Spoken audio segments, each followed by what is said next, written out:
keharmonisan hubungan manusia dengan alam. Nah, saya melihat ini orang mengumpulkan plastik dan itu harus dipilah ya. Kita tukarkan dengan beras, jadi lingkungannya menang, bersih. Ya.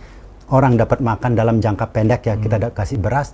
Dan jangan salah, karena kebersihan itu adalah aset.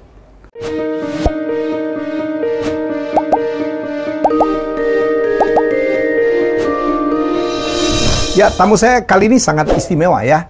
Memang dalam playlist pemburu cuan, tetapi kadang-kadang kita juga harus memikirkan segi sosial. Bagaimana kita tidak hanya mengejar cuan, mengejar keuntungan, tetapi juga kita harus bermanfaat. Tamu saya ini tidak main-main. Ya, pemenang CNN Heroes 2021 yang sangat membanggakan, diundang ke New York untuk menerima penghargaan mewakili Indonesia. Apa yang dia lakukan luar biasa. Nanti saya akan bongkar habis-habisan. Ya, Bli Made Janur Yasa. Tidak salah saya nyebut ya? Tidak salah, betul sekali. Welcome to my show. Oh, I'm so glad to be here. Sangat senang, sangat merasa bangga karena Bang Helmy kan, wah siapa yang nggak tahu Bang Helmy. Kehormatan juga bagi saya, Bli. Terima kasih. Wow, saya begitu nonton ya videonya yang dibuat oleh CNN, I cried gitu, saya menangis. Luar biasa yang dilakukan oleh Bli Made. Saya kemarin ke Bali, ingin menginterview langsung ke kampung tempat Made melakukan aktivitas itu yang sangat menolong masyarakat, menyelamatkan lingkungan, menghidupkan demikian banyak petani ya, sehingga mendapatkan CNN Heroes. Tetapi Bli Made lagi di New York ya. Lagi menerima ini CNN Award-nya. CNN Award. CNN Award adalah penghargaan yang diberikan oleh CNN. CNN sendiri ya. CNN setiap tahun. Setiap tahun. Jadi dia memilih dari beberapa ribu orang itu menjadi 15 orang. Nah, kemudian dari 15 orang itu menjadi 10 besar. Oke. Ya, saya masuk ke 10 besar. Nah, karena menurut saya udah masuk 10 besar aja udah luar biasa. Luar biasa. Dan saya pun tidak menyangka gitu loh. Karena pada saat saya mulai ini memang nggak ada niat, oh nanti saya mau gini biar jadi begini gitu loh. Memang dari beranjak dari pepatah mengatakan di dalam kesulitan selalu ada jalan keluar. Inside of the challenge there is a solution. Nah, apa yang saya lihat tahun 2020 kita tahu semua dalam keadaan pandemik ya. Jadi Bali lumpuh. Betul, karena mau tidak mau Bali itu 80% dari pariwisata. Dari pariwisata. Nah, jadi apa yang saya lihat itu ada 3 Bang. Saya panggilnya Bang ya, atau Bung atau gimana? Apa aja? Apa aja ya, asalkan jangan panggil telat untuk dinner ya. Oke. Ya, jadi apa yang saya lihat itu ada 3. Yang pertama permasalahan lingkungan, utamanya plastik ya. Dan jangan salah juga, sampah organik itu 60% loh yang datang ke TPA. Yang kedua adalah sekali lagi karena saya dulu memulainya kesulitan di dalam pandemik, kesejahteraan. Jadi orang kehilangan pekerjaan, paling tidak di Bali atau di Indonesia kita makannya pokoknya beras ya. Beras ya. Nah, kemudian yang ketiga itu jati diri. Nah, jati diri itu ya kebanggaan juga ya. Kebanggaan gitu loh. Runtuh ya Bang? Ya. Ya gimana juga yang namanya pendapatan nggak ada, kita begini. Dan kemudian juga sering terjadi, begitu terjadi bencana ya, apapun itu, orang datang berbondong-bondong membawa bantuan. Nah, apa yang saya lihat itu ada tangan di atas, ada tangan di bawah. Nah, ini nggak ada salahnya Bang, orang memberi nggak ada salahnya, orang menerima nggak ada salahnya kan. Nah, cuman kadang-kadang yang datang, wow saya ini pahlawan gitu loh, yang nerima aduh terima kasih. Nah, apa ini nunggu juga gitu loh. Jadi saya mau melihat tangan di bawah sama tangan di atas ini jadi sejajar. Nah, ini di Bali kita bilang tatwamasi. Jadi si penerima menjadi pemberi, si pemberi juga menjadi penerima. Tatwam asi. Tatwam asi. Jadi kamu adalah aku. Ya, you is me. Ini Hindu ya? Hindu yaitu nah kemudian yang saya bilang tadi ini adalah roh daripada plastic exchange. Kalau di Bali itu ada namanya Trihita Karana. Jadi Tri itu 3, Hita itu kebahagiaan, Karana itu penyebab. Jadi 3 penyebab kebahagiaan. Yang pertama adalah hubungan manusia, keharmonisan hubungan manusia dengan Tuhan. Nah, itu adalah jati diri kita. Ya, ini yang vertikal ya. Kemudian hubungan manusia dengan manusia, keharmonisan hubungan manusia dengan manusia ini yang horizontal. Nah, kalau kita sudah rukun, maka kita akan sejahtera. Kenapa di dunia ini kok nggak sejahtera? Karena kita nggak rukun. Sebenarnya makanan cukup untuk orang seluruh dunia, cuman kadang-kadang kita ada yang serakah. Nah, kemudian yang terakhir adalah keharmonisan hubungan manusia dengan alam. Nah, saya melihat ini orang mengumpulkan plastik dan itu harus dipilah ya. Kita tukarkan dengan beras, jadi lingkungannya menang, bersih. Ya. Orang dapat makan dalam jangka pendek ya, kita kasih beras. Dan jangan salah, karena kebersihan itu adalah aset. Ya, kesehatan lah, inilah. Dan kalau kita berbicara, saya cukupnya Bali aja dulu ya, karena saya begini, act locally, impact globally. Karena ini bisa di copy paste kemanapun. Ya, karena kerangkanya udah ada. Kebersihan itu adalah aset bisa kita jual. Di Bali tari-tarian ada, gamelan ada, pemandangannya bagus. Nah, kalau kotor, gimana kita bisa menggaungkan? Nah, yang terakhir adalah kebanggaan kita. Kita bisa membersihkan rumah kita. Ya, kita bisa membersihkan pulau kita, kita bisa membersihkan Indonesia. Kalau kita lakukan bersama. Bli, saya cut dulu. Jadi teman-teman, itu yang membuat saya wow, terpukau ya. Jadi saya membaca, saya mempelajari, saya juga banyak belajar. Kemarin juga kakak saya ya, Tanto Yaya sekarang mukim di Bali, dan saya juga adalah terlibat dalam gerakan. Dan kemarin juga kita bicara tentang Trihita Karana. Betul. Ini sebenarnya dalam Islam juga ada ya. Malah ini luar biasa. Yang Beli bilang tadi, yang pertama itulah hablum minallah, kita nyebutnya. Hubungan manusia dengan Sang Pencipta. Yang kedua adalah hablum minanas. Ya, bahwa itu harus balan, hubungan sesama manusia. Malah ini ada lengkapnya lagi, adalah hubungan kita dengan alam. Ya, jadi ini yang dilakukan oleh Bli Made, dan sampai membuat beliau mendapatkan CN Heroes. Kita akan ungkap habis-habisan ya apa yang beliau lakukan, sebuah socialpreneur yang luar biasa. Tapi sebelum itu, Bli, ini pertanyaan yang saya tanyakan dulu. Apa arti kesuksesan untuk Bli Made? Kalau saya sendiri, kesuksesan adalah mengikuti kata hati.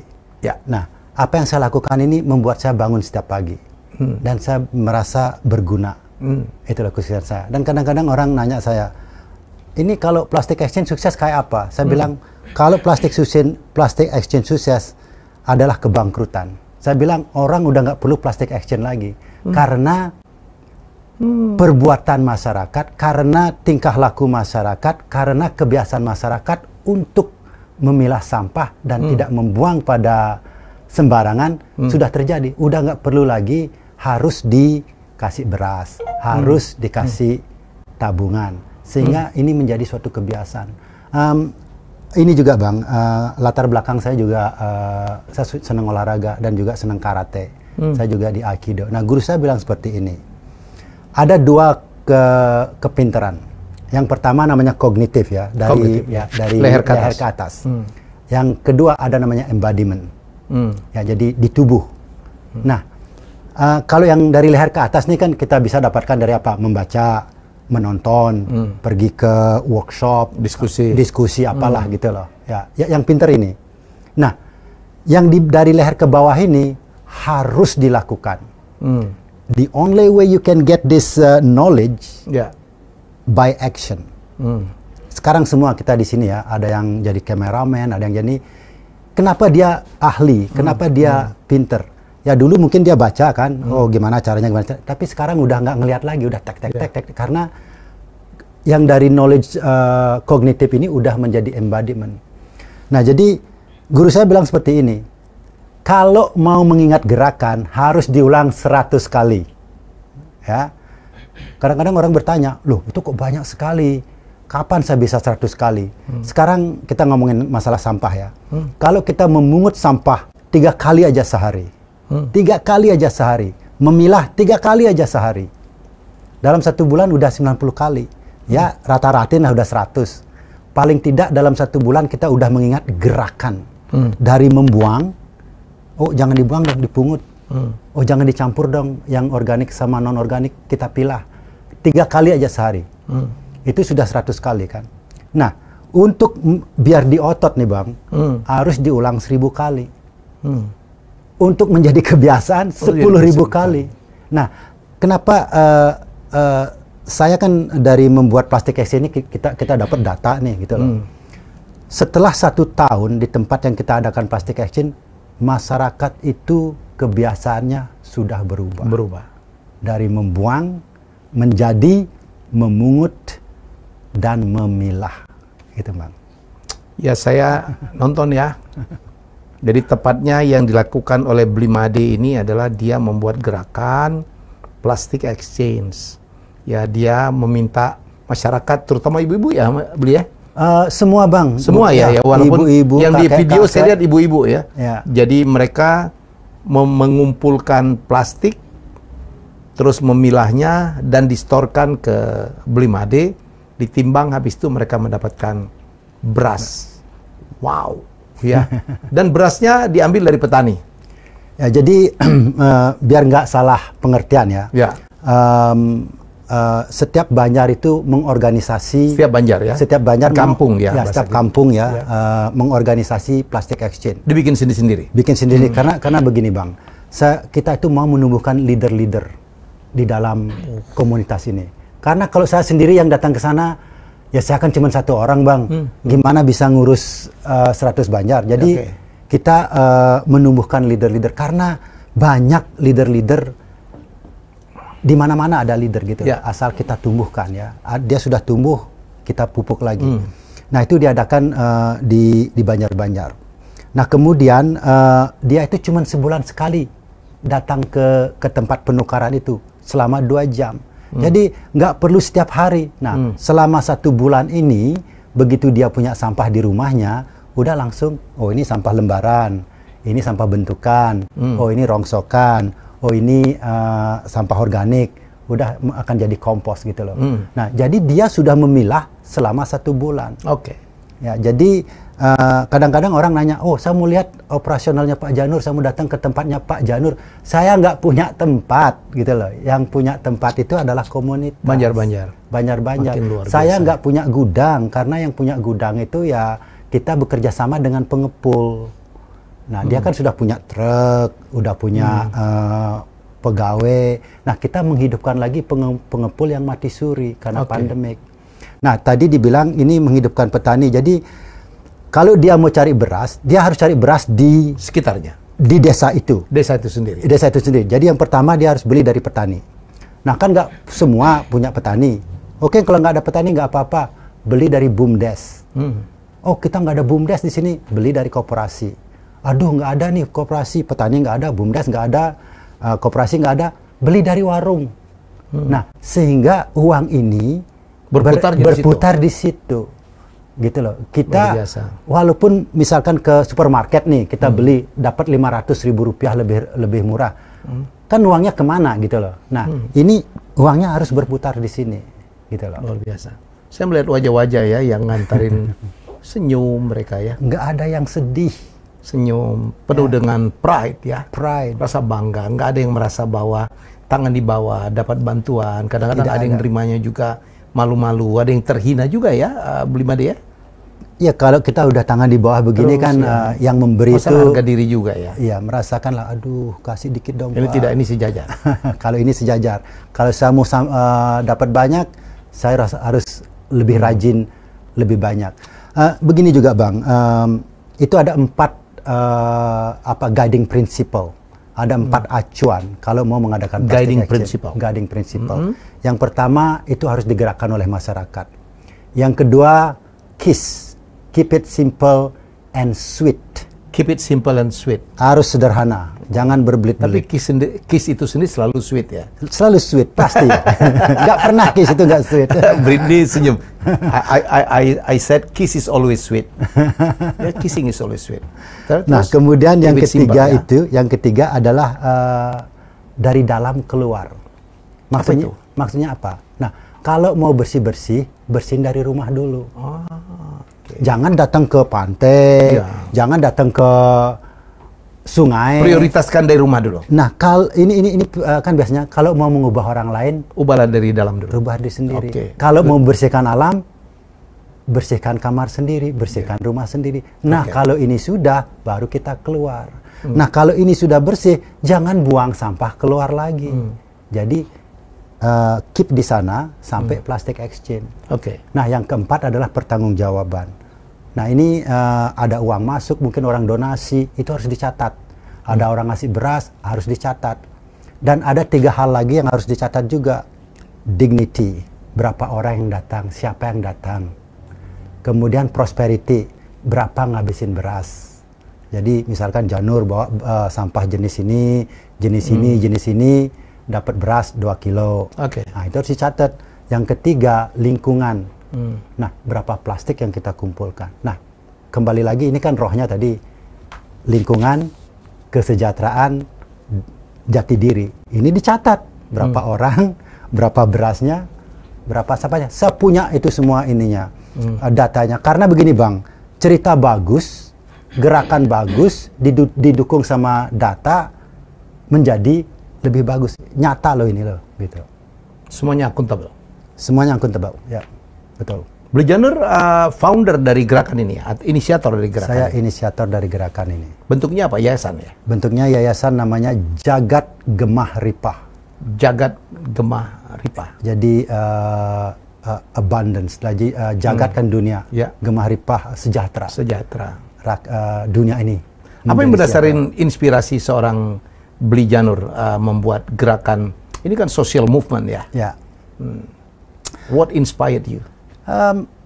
Because of my background, karena saya berpetualang ke Amerika, saya sempat tinggal di Amerika selama 15 tahun. Wow. Kemudian dari Indonesia juga dulu ikut mahasiswa pecinta alam namanya Mapala. Mapala. Tapi saya dulu Mapalanya mahasiswa paling lama. Saya pikir Mapala UI. Bukan, Mapala di Udayana saya dulu kuliahnya. Nah, mulailah tumbuh rasa cinta terhadap alam. Nah, kemudian saya di Amerika juga ketemu sama teman-teman yang sangat concern dengan alam. Saya waktu sana tuh shock gitu loh. Orang nyuci tas kresek. Saya nggak pernah seperti ini di Bali gitu loh, atau di Indonesia. Nah, untuk dimanfaatkan lagi. Untuk dimanfaatkan lagi. Jadi tinggal buang aja. Ya, kita kalau di sini kan kita buang, nanti kita minta lagi gitu loh. Nah, kemudian saya juga pernah kerja di perusahaan namanya Patagonia, a clothing company ya. Tetapi dia sangat concern dengan alam. Ya. Di Amerika. Di Amerika. Nah, kemudian yang terakhir saya punya mentor namanya Richard Straussy Heckler. Dia sangat mengajarkan kepada saya bagaimana caranya membuat filosofi itu menjadi bisa kita lakukan. Nah, kayak Trihita Karana kan filosofi, tapi how can we make wisdom become a pragmatic? You know, because wisdom is a wisdom. Wisdom is just wisdom. Wisdom just wisdom, like tinggal aplikasinya aja ya. Kebersihan pangkal kesehatan. Itu. Ya, rajin pangkal ini. Tapi aplikasinya mana? Nah, makanya saya ingin melihat, loh, ini seperti Bang Yahya tadi bilang, Bang Helmi tadi bilang, kita ada loh, di Jawa pun ada gitu loh. Nah, gimana caranya sekarang ini menjadi suatu tindakan? Nah, dalam hal ini adalah, dalam hal saya ya, adalah plastic action. Jadi orang membawa plastik, membersihkan lingkungan, kesejahteraan, dan jati diri. Karena di Indonesia kita ada 15.000 pulau, ada beberapa suku, ada beberapa etnik dan lain sebagainya. Kita semua punya yang namanya local wisdom. Dan itu tidak jauh bedanya gitu loh, dari Trihita Karana, dari Tatwamasi, mungkin cara penyampaiannya, cara pengemasannya, cara pengemasannya berbeda. Sehingga tinggal masalah aplikasinya. Saya sangat optimis ini bisa kita lakukan di seluruh Indonesia. Wow, luar biasa. Berawal dari desa apa? Banjar mana? Dari Banjar Jangkahan, Tabanan, tempat kelahiran saya sendiri. Kemudian ya di Tabanan. Itu saya masih ingat hari Jumat malam tanggal 1 Mei 2020 saya berpikir nih, waduh, Udah masuk COVID nih ya? udah COVID nih. Saya pingin membantu warga, keluarga lah katakan teman-teman di Banjarjangkahan. Nah, cuman saya nggak mau hanya memberi aja gitu loh. Kalau saya beri 5 kilo semua beras misalkan, pasti ada yang jealous.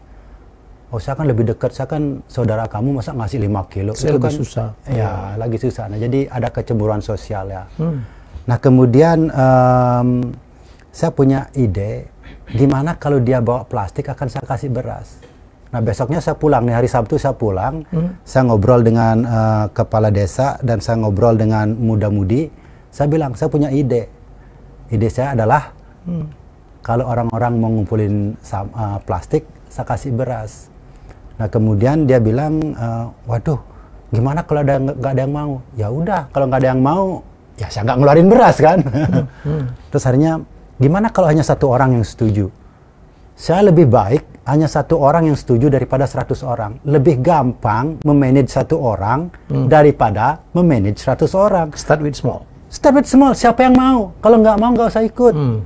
Nah, kemudian, oke, kapan kita mulai? Saya bilang besok. Wah, nggak nunggu purnama? Nggak nunggu purnama. Orang mungut sampah kok nunggu purnama. Makanya saya bilang gagasan ini namanya gila. Jadi gagasan inovasi langsung aksi. Saya pikir apa belinya yang gila juga? Ya gila juga. Oke. Harus gila, Bang. Gila, Kalau ya. ngurus sampah nggak gila, nggak akan jadi, nggak akan jalan. Kalau udah nih saya mau dapat apa, mau dapat apa, ya. Oke, kembali ke ceritanya. Jalan akhirnya. Akhirnya jalan itu hari pertama itu saya ngumpulin nggak tahu lah berapa ratus kilo. Hari ketiga itu saya ngumpulin 500 kilogram sampah, hampir setengah ton. Nah, waktu itu Dalam arti udah ada yang nuker? Udah ada yang nuker. Oh, langsung di hari pertama ada yang nuker? Hari pertama itu udah, ini ada orang mungut sampah, ada yang, loh itu ngapain? Mungut sampah bisa ditukar beras? Akhirnya semua ikut nih. Oh iya? Nah, saya bilang, jangan ke sungai dulu. Dari rumah saya bilang, dari orang-orang ke rumah. Nah, waktu itu penukarannya masih 1 kilo beras, 1 kilo sampah plastik. 1 kilo Sampah. setara ya? Ya. 1 kilo beras sama dengan 1 kilo sampah plastik. Terus? Betul, Bang. Nah, kemudian di dalam 3 hari itu ngumpulin 500 kilo plastik. Itu 5 juta, Bang. Uangnya dari mana beli? Kantong yang tidak dalam ini, Bang. Jadi uang pribadi? Uang pribadi. Oke. Uang pribadi saya pakai. Ini saya bilang, waduh, kalau rate-nya seperti ini, bangkrut saya pikir. Jadi? Nah, akhirnya saya berdiri nih di depan tumpukan sampah setengah ton nih. Saya berpikir, oke, inside of the challenge there is solution. Inside of the challenge there is solution. Apa nih? Ternyata plastik itu nggak sama. Nah, ada yang lembaran kayak tas kresek, tas kiloan, ada yang botol. Ada yang botol. Saya panggil adik, Komang kesini dong. Ini saya punya ide. Apain tuh? Ya pokoknya sini. Terus ini pilah nih yang lembaran. Ini yang botol-botol, yang bentukan kayak botol sampo, botol air mineral itu yang bentukan. Nah, kemudian ada yang kayak rongsokan, galonan, kemudian mainan. Ini kan. Nah, furniture ya. Ya furniture. Karena saya lihat ini nggak adil gitu loh. Orang yang pungut sampah lembaran mau cari 1 kilo kan harus banyak. Iya. Nah, yang bawa kursi 5 kilo, padahal cuma bawa 1 kursi aja gitu loh. Nah, akhirnya dan juga ini adalah pemilahan. Secara nggak langsung dia memilah gitu loh. Karena ini nilainya lain-lain. Yang kresek itu cuma Rp200 per kilo. Yang ini ada harganya, yang ini harganya. Nah, cuman begini, Bang, saya menghargai yang plastik lembaran ini yang lebih banyak. Sekarang itu 5 kilo sampah lembaran ini dapat 1 kilo beras. Nah, kalau ini kita jual dan kalaupun ada yang beli ya, itu cuman 200 per kilo, jadi cuman Rp1.000. Tapi kita ngasih 10.000. Jadi kalau secara bisnis, secara cuan-cuanan, udah nombok. Tapi saya tahu ini nombok karena ini nggak ada harganya, nggak ada yang mau pungut. Nah, kalau yang di sini kan kayak botol mineral itu pemulung mau gitu loh. Nah, yang mencemari banyak nih kan ini. Yang mencemarin justru yang sampah yang kresek, kecil-kecil ini gitu loh. Tahu nggak Bang? Kita di Indonesia itu menggunakan rata-rata loh ini. 700 tas kresek per tahun. Satu orang. Per kapita. Per satu orang ya. Per orang. Ya. Loh, kok banyak sekali. Bayangkan kalau kita ngambil 2 tas kresek aja sehari. 1 tahun 365 hari. Itu baru 2 tas kresek loh. Belum tas kresek di dalam tas kresek. Ya jadi kalau ibu-ibu ke pasar ya? Ya ibu-ibu di pasar ya itulah. Nah jadi karena ini nggak ada gunanya, dibuang. Toh besok dapat lagi. Padahal itu yang paling mencemari. Padahal ini mencemari yang ya. Dan jangan salah juga plastik yang lain juga mencemarin gitu loh. Ya. Jadi akhirnya, akhirnya value-nya dibeda-bedain. Value-nya dibeda-bedain. Sekarang sudah melalui evolusi yang lembaran ini 5 kilo dapat 1 kilo, kemudian yang di bawah ini yang kategori kedua dia harus bawa 7 kilo untuk bawa dapat 1 kilo. Beras, nah, ini sebenarnya saya mau membuat yang namanya subsidi silang. Yang di sini kalau dijual 2.000 sampai 2.500 per kilo. Ya. Nah, misalkan 2.000 lah katakan biar gampang. Kan kita dapat 14.000 nih. Kita ngasih 10.000. Yang 4.000 ini kita bawa naik. Nah, kemudian kita juga ngambil yang rongsokan. Yang rongsokan harganya juga lebih mahal. Nah, kita dapat margin kan. Marginnya ini kita untuk nombok yang untuk mensubsidi kresek. Nah, itu idenya. Nah, kemudian kita ngambil kardus juga. Kita ngambil lebih sedikit. Ada ininya, kita bawa ke atas. Sebenarnya subsidi silang ini. Nah, cuman apa yang terjadi sekarang, sebelum tipping point nih, plastik kresek itu yang terbanyak sekarang karena belum ada yang pernah memungut, belum pernah terjual seperti yang kategori 2, 3, 4 dan seterusnya. Nah, sekarang kita masih terus nombokin yang di atas gitu loh. Dan saya tahu itu. Nah, kedepannya kita mau membuat suatu perusahaan atau kemarin ini saya nggak bawa ya, contohnya kayu abadi. Jadi dari plastik-plastik yang tidak bisa diolah itu kita bisa buat untuk bahan bangunan seperti kayu bentuknya, percis seperti kayu ulin. Ya. Nah, melanjutkan kembali ceritanya yang tadi, saya berpikir kalau di desa saya bisa berjalan, kenapa nggak bisa di desa lain? Gitu loh. Nah, akhirnya karena saya tinggalnya di Sayan, saya punya restoran namanya Moksa Restoran, vegetarian ya, plant based sebenarnya. Kemudian saya bawa ke situ. Kebetulan saya kenal dengan kepala desanya, saya bilang, hey, saya punya ide nih, gitu. Nah, akhirnya disambut. Nah, dari situlah terus bergulir. Oh, saya dengar di Sayan kok ada orang nukar plastik pakai beras. Gimana sih caranya? Saya tanya, kamu gila nggak? Saya bilang. Kalau kamu gila bisa jalan, kalau nggak gila nggak bisa jalan, Pak. Berapa banjar sekarang beli yang ini sudah hampir 200 banjar dan itu pun bukan hanya sekali, Bang. Ini sudah begitu kita lakukan plastik exchange di satu tempat, kita terus. Karena kalau hanya sekali nggak ada gunanya. Karena kebiasaan itu adalah sesuatu yang kita lakukan berulang-ulang. Nah, makanya seperti saya bilang tadi, saya lebih baik mempunyai sedikit banjar, tapi terus gitu loh. Karena untuk melihat hasil itu harus dilakukan berulang-ulang. Udah hampir seluruh kabupaten di Bali kah? Belum, Bang. Tapi ini akan, Bang. Sekarang kan G20 mau ke Bali. G20. G20 mau ke Bali. Jadi Bali menjadi apa namanya? Perhatian dunia. Perhatian dunia. Ya. Nah, kemudian kemarin kita juga sudah mulai mendapat perhatian dari pusat, dari Mendagri. Nah, nanti tanggal 11, 12, 13 April ini kita mau buat expo. Kita akan kumpulkan semua penggiat-penggiat lingkungan di Bali, NGO apapun itu, mulai dari ekoenzim, mulai dari yang membuat apalah yang pokoknya itu kita kumpulkan bahwa kita siap di bawah untuk mensukseskan program pemerintah menangani permasalahan sampah dari sumbernya. Dan kita juga mendukung program pemerintah Bali, Bapak Koster, bahwa beliau sudah mencanangkan bagaimana kita memerangi sampah, menanggulangi ya. Kata-kata memerangi kayaknya kok mau berantem, masa sampah dilawan berantem, Bang. Jadi bagaimana kita menanggulangi sampah dari sumbernya. Saya juga mau mengatakan seperti ini, Bang. sampah yang datang ke TPA itu Bang, 60% itu sampah organik. 60% sampah organik. Yang bisa dimanfaatkan sih. Yang bisa dimanfaatkan. Kenapa kok nggak bermanfaat? Karena tercampur yang organik sama non-organik. Makanya pemilahan menjadi penting. Pemilahan harus. Jadi huruf besar harus digarisbawahin, itu kan dipilah. sampah dapur ya beli ya. Ya. Sampah restoran ya. Nah, kita di Bali, salah satu desa di Bali, di desa Celuk Banjar Cemenggon, sudah mempunyai solusi yang sangat katakanlah hampir sempurna. Celuk yang Saraswati Gianyar ya?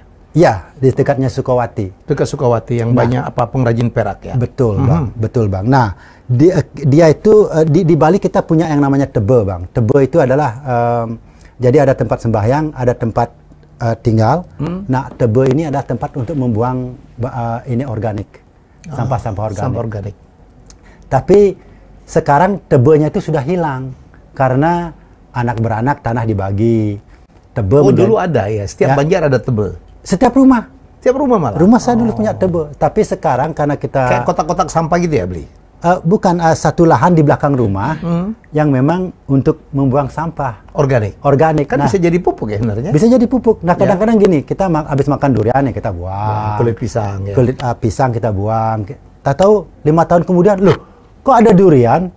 Padahal kita nggak nanam kan, tapi kok ada durian. Nah karena di situ kita buang durian, buang nangka, apalah gitu. Nah sekarang karena tebe ini sudah hilang, mungkin jadi hotel lah, jadi apalah gitu. Jadi villa banyak di Bali. Jadi villa ya sekarang yang tumbuh malah betonnya ya. Iya, terus. Nah kita punya solusi itu namanya tebe modern. Nah tebe modern itu prinsipnya gini Bang. Nah ini ada 2 lubang nih. Ini lubang pertama, ini lubang kedua.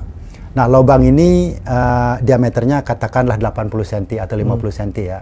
Kemudian kedalamannya 2 meter. Oh, dibikin ke dalam tanah ya? Betul, modifikasi. Sama seperti rumah, Bang. Kalau tanahnya kecil, biar kamarnya banyak, kita naikin. Nah, sekarang karena diturunin. Nah, prinsipnya begini, semua barang-barang organik itu masukin ke situ. Pokoknya dari makanan sisa, makanan potongan, apalah pokoknya. Nasi organik, tetangga organik masukin. Jangan ya.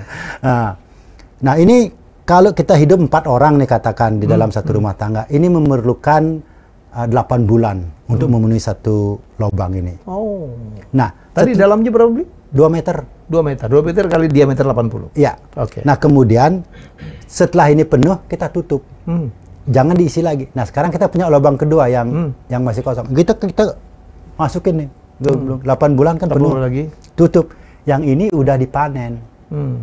Nah, ini kita naikin. Ini jadi pupuk. Jadi pupuk. Nah, kita pakai pupuk organik. Pupuk organik 100% dari yang apa yang kita makan, apa yang tidak kita manfaatkan. Nah, ini kita pakai di kebun-kebun di mana ada bawa ke sawah kalau punya sawah. Menarik untuk ditiru di tempat lainnya. Bang, ini kalau bisa kita lakukan di seluruh Indonesia, jangan dah seluruh Indonesia, terlalu muluk kan.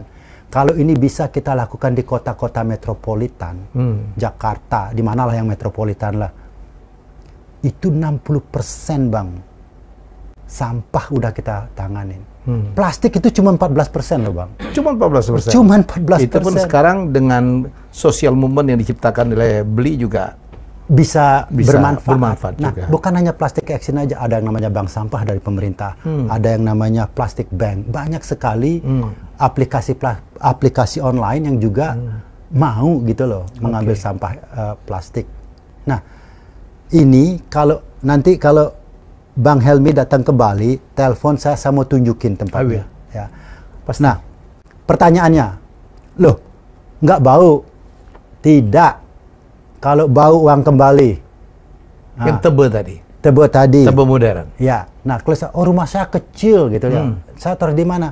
Di jalan setapak pun yang mau masuk rumah bisa kita buat. Nah, itu nanti contoh-contohnya ada. Gitu loh. Dan ini turun temurun loh Bang. Buat 2 ini udah pakai bolak-balik terus. Gitu. Luar biasa. Ini ide dari mana, Bli? Dari orang gila. Orang gila. Tamu saya ini gila nih. Kalau nggak gila nggak mungkin diundang ke New York ya. Nggak bisa, Bang. Nah, ini idenya dulu nih teman saya namanya ya itu yang komunitas di situ itu ya namanya Pesan PD ya. Oh, namanya komunitasnya Pesan PD. Apa jadi itu? Pesan Pedesaan. Oh, Pesan PD, Pesan Pedesaan. Pesan Pedesaan. Kepanjangannya ada lagi saya lupa, cuman saya senangnya Pesan PD, Pesan Pedesaan. Jadi dulu itu ada orang membangun pura di rumahnya kan. Nah, dia kebetulan butuh tanah. Nah, dia gali tanah di situ. Nah, ini ada lubang mau diapain gitu loh. Akhirnya dia taruh sampah organik di situ. Kok busuk?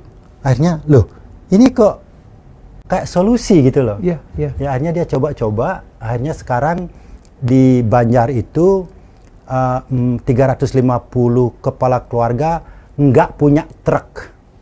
Nggak perlu truk lagi? Nggak perlu truk. Nggak perlu lagi bak-bak penampung sampah gitu? Nggak perlu.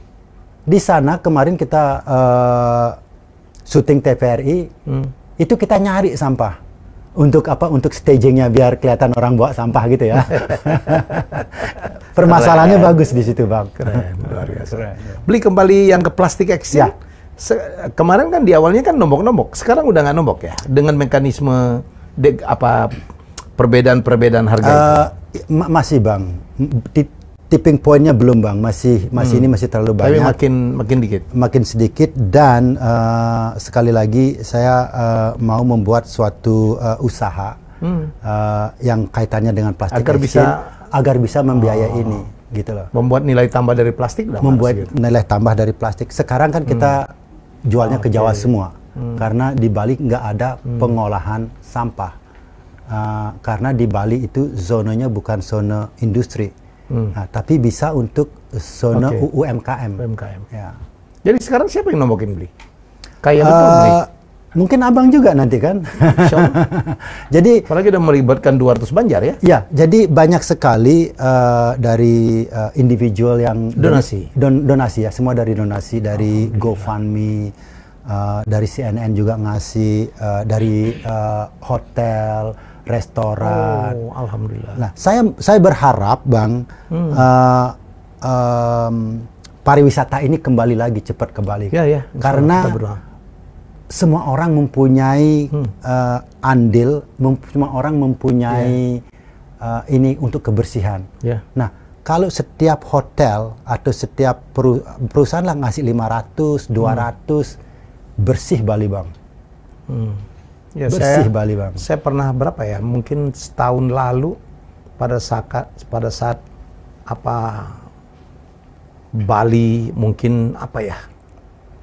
Menyedihkan betul gitu. Saya diundang ke Kuta gitu, salah satu hotel bintang 5. Habis itu saya jalan beli itu di Kuta Square. Ya di Seminyak nangis saya. Ya, betul. Kafe-kafe tutup, yang biasanya banyak turis bule lewat-lewat, udah ada lagi. Ada beberapa yang jualan daster gitu, nggak ada yang beli gitu, nangis saya. Dan teman saya banyak sekali orang Bali. Pelajaran ya untuk kita juga gitu. Bali sangat terlalu mengandalkan pariwisata ya. Betul. Begitu pariwisata, seluruh dibangun untuk mensupport pariwisata. Betul, Bang. Seluruh pariwisata setelah saat pariwisata tumbang gitu dan banyak sekali orang kehilangan. Ya, jadi saya lihat ya Bali ya, saya menyaksikan itu, saya nangis teman-teman saya yang dulu nggak pernah minta bantu gitu ya. Aduh, kita nih beli. Ya, jadi kita tahu banyak yang jual properti ya murah-murah. Betul. Nah itulah makanya kalau kita misalkanlah katakan kita udah nggak menambahkan pariwisata lagi, katakanlah persentasenya seperti sekarang gitu ya. Tapi kalau ini bersih gitu loh. Kalau minimal ini bersih, minimal bersih itu akan lebih gampang. Untuk dalam tanda kutip mempromosikannya. Jadi alhamdulillah sekarang pemerintah ya all effort gitu untuk menaikkan lagi Bali, dan sekarang saya melihat Bali udah mulai bangkit pelan-pelan. Betul, Bang. Walaupun belum mencapai seperti peaknya, tapi saya lihat orang Bali udah mulai bergairah lah ya beli ya. Sekarang di jalan sudah mulai macet. Sudah tanda-tanda kehidupan sudah mulai kembali. Semoga kita tetap menjaga prokes ya beli ya. Betul. Dan juga betul, saya senang sekali karena gerakan ini tidak saja membawa pride kepada orang Bali, mendapatkan tambahan penghasilan untuk orang Bali, tapi membuat Bali menjadi bersih. Saya pernah ke Kuta Kan Kuta itu pada musim-musim tertentu tiba-tiba mendarat demikian banyak sampah ya. Betul. Dari tengah lautan ya beli ya. Betul ya beli. Betul. Kemarin ini tahun 2021 kan kena serangan berapa ton gitu. Sampah ya. Sampah entah itu. dari mana kita nggak Entah tahu. dari mana. Siapa yang buang? Ya kita inilah. Yang kita buang dari sini itu pasti akan bermuara di laut. Pantai. Ya, pasti itu. Ya, karena mau tidak mau akan sampai di situ. Sampah kayu, sampah plastik. Sampah plastik. Bukan aja di Bali saja, beli. Saya pernah ke Kepulauan Seribu. Saya baru sadar loh, dan saya kaget, dan saya pernah posting di IG saya. Saya kaget, mereka punya unit khusus untuk membersihkan sampah plastik dari tengah lautan. Ya. Karena itu menghambat kapal-kapal yang mau lewat. Itu masuk baling-baling berhenti mesin beli. Dan saya tanya, berapa Pak dibersihkan sehari? 10 ton. Apalagi kalau menjelang weekend, ya ada hari-hari perayaan. Wah itu bertonton sebanyak itu. Ya. Betapa kita tidak peduli orang buang dari kapal, orang buang dari rumah yang mengalir ke ini. Karena sekali lagi kebiasaan Bang. Kadang-kadang kita nggak tahu itu tangan sudah begini gitu loh. Betul. Nah inilah yang perlu kita rubah gitu loh. Kebiasaan ini perlu kita rubah dan kita bisa gitu loh. Kita nggak dilahirkan untuk begini gitu loh. Kita belajar. Ya. Oke. Jadi dan saya senang juga ini merubah kebiasaan orang ya. Ya betul Bang. Itu yang juga lebih penting ya. Apalagi Indonesia disorot karena plastik waste-nya sangat memalukan. Nomor 2 di dunia. Hanya setelah China. Ya karena China juga memang jumlah penduduknya banyak. Jauh lebih banyak. Betul Bang. Dari kita. Kemarin dari CNN dapat apa aja beli kalau boleh tahu? Dikasih penghargaan berupa kayu. Ya. Kemudian juga dikasih uang $10.000 untuk melanjutkan kegiatan ini. Oke. Kemudian dia juga membuat GoFundMe, itu disponsori juga oleh Subaru, jadi otomotif. Dia matching dollar for dollars. Nah, alhamdulillah kita mendapat dukungan dari situ. Rutin?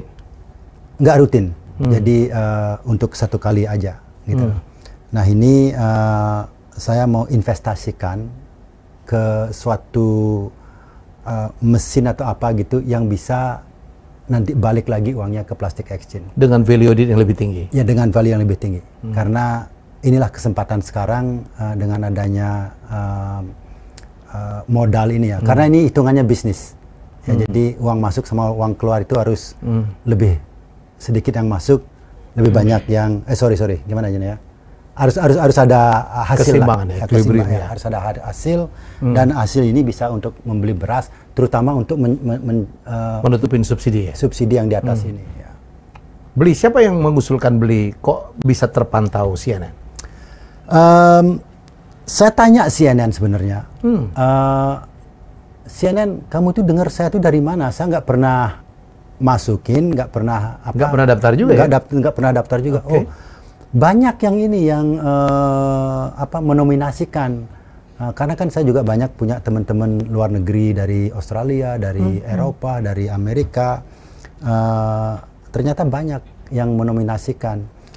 Kemudian beberapa orang diwawancarai, ditelepon sama CNN untuk verifikasi lah, bener nggak ini orangnya gitu loh. Bener gila nggak orangnya? Bener gila nggak orangnya ini gitu. Oke, terus? Akhirnya ada beberapa orang yang setelah saya mendapatkan masuk ke 10 besar, akhirnya saya pingin juga cari tahu siapa-siapa aja gitu loh. Ada satu orang yang memang teman baik juga yang menominasikan, dan banyak juga lah dari negara-negara lain gitu. Verifikasinya cukup ketat tadi bilang ya? Cukup ketat. Berapa nominasi semua yang mereka terima? Itu dalam ini ribuan nominasi itu dikecilkan menjadi 15. Nah itu verifikasinya itu dari background check, criminal check, apakah dalam sengketa, kemudian dia juga minta kayak references ya, siapa yang bisa saya wawancarai, apakah benar nih plastic exchange, verifikasi, apa yang seperti dia omongin, apa yang dia lakukan. Nah makanya sekarang saya kalau di Tinder itu udah ada Janur CNN verified, so Udah bagus. Udah bagus. Udah bagus. Nggak perlu diragukan lagi. Semoga orang menonton ini jadi banyak membantu ya. Ya. Beli Made Janur menerima donasi ya? Kita menerima donasi. Kita punya website namanya plasticexchange.org. .org ya. Organization ya. Organization. ID. ORG. Ya, ORG jadi org. Oke. Plasticexchange.org atau org. Ya. Dan saya juga begini Bang, kadang-kadang orang datang, beli Janur, apa yang bisa saya bantu? Saya balik tanya, what do you good at? Gitu loh. Yeah. Keahlian Anda apa? Not gitu. only money. Not only money. Oh, seperti sekarang misalkan. Ini akan disiarkan kan? Akan nah, minimal saya udah membantu ini. Insya Allah juga saya akan bantu. Ya, saya ajak teman-teman dan ini sudah sangat Membantu Bang. Karena yang menonton mungkin yang nggak tahu jadi tahu. Yang nggak terinspirasi jadi terinspirasi. Ya. Yang nggak gila jadi gila Bang. Nah kemudian, oh saya tuh orangnya I'm good at organizing fundraising. Ayo kita buat gitu loh. Oh aku punya warisan dari nenek tak sumbangin. Ayo sumbangin gitu loh. Kita legal ya. Kita punya yayasan. Saya punya accountant. Saya punya bookkeeping dan lain sebagainya. Karena seperti tadi lagi harus ada pertanggungjawaban. Ya. Oke. Baik. Tadi kita mendengarkan, saya luar biasa. Ini tamu saya banyak, tapi ini luar biasa. Saya mendapatkan seseorang gila dalam tanda kutip ya, gila dengan idenya, melakukan sesuatu yang luar biasa bermanfaat. Semoga ini bisa menjadi gerakan nasional ya. Kalau apa yang dilakukan oleh Beli Made Janur Yasa di Bali sehingga mendapatkan CN Heroes yang juga merupakan kebanggaan bagi Indonesia. Tidak banyak orang Indonesia mendapatkan CN Heroes karena ini penghargaan yang sangat luar biasa bergengsi. Ya, jadi beliau tidak berharap apa-apa, tapi bagaimana kita save the environment, bagaimana kita menyelamatkan lingkungan kita. Hari ini kita belajar tentang bagaimana menyelamatkan lingkungan di mana tempat kita tinggal, anak cucu kita tinggal dengan sesuatu yang luar biasa, menghidupkan ekonomi, ya kemudian menambah kebanggaan, ya yang selama ini juga menjadi persoalan. Ya dan itu mission statement atau arti kesuksesan menurut Beli Made tadi sudah disampaikan. Apa arti kesuksesan untuk kamu? Apakah membantu Beli Made? Ya, apakah yang lain lagi? Silakan tulis di komen. Kita butuh banyak-banyak komentar, ya. Dan kepada yang komentarnya kami anggap menarik, baik kita akan memberikan giveaway. Ya, semoga kita belajar banyak, inspirasi banyak. Let's do something ya to our environment karena kita tinggal di situ. Very simple yang dilakukan, sangat simple. Beli Janur, terima kasih sudah menjadi tamu saya. Barangkali ada closing statement untuk masyarakat, saya persilakan. Jadi sekali lagi, mari kita gila bersama ya. Jadi gerakan inovasi langsung aksi. Sampahmu adalah tanggung jawabmu, sampahku adalah tanggung jawabku. Nah, mari kita bergandeng tangan. Kalau kita udah bersatu, kita akan bisa. Ini permasalahannya rumit, tetapi simple. Ya, asal kita mau melakukan bersama. Nah, mulai dari rumah. Ya, kalau mau membersihkan dunia, mari kita bersihkan rumah kita sendiri. Saya ingat ya, untuk melakukan gerakan itu mulai dari diri sendiri, mulailah dari yang kecil-kecil aja di awalnya, dan mulailah dari sekarang 3M. Betul, Beli ya? Betul. Mulai dari diri sendiri, mulai dari yang kecil tapi dijumlahin kan banyak juga. Dan mulailah dari sekarang. Don't wait. Don't wait. Sekarang. Don't wait. Ya, mari kita. Wah, kalau kita bisa selesaikan ini, perekonomian kita nambah, lingkungan kita menjadi bagus, dan kita ngangkat kebanggaan kita. Malu nggak sih menjadi negara yang paling banyak sampah plastiknya di dunia? Itu bukan prestasi tuh. Itu sesuatu tantangan untuk kita selesaikan. Jumpa lagi dengan tamu hebat saya selanjutnya. Bye-bye. Wismilak Diplomat merupakan rokok kretek filter bergengsi yang memberikan kenikmatan optimal bagi para perokok sukses. Wismilak Diplomat akan terus dihormati sebagai merek bergengsi dan terus memberikan kualitas pengalaman merokok yang tidak tergoyahkan dalam pemenuhan kebutuhan inovasi produk untuk mencapai kesuksesan. Untuk para viewers, boleh tuliskan di kolom komentar apa arti kesuksesan bagi Anda. Akan ada giveaway yang dibagikan untuk komentar terbaik. Giveaway sebesar Rp300.000.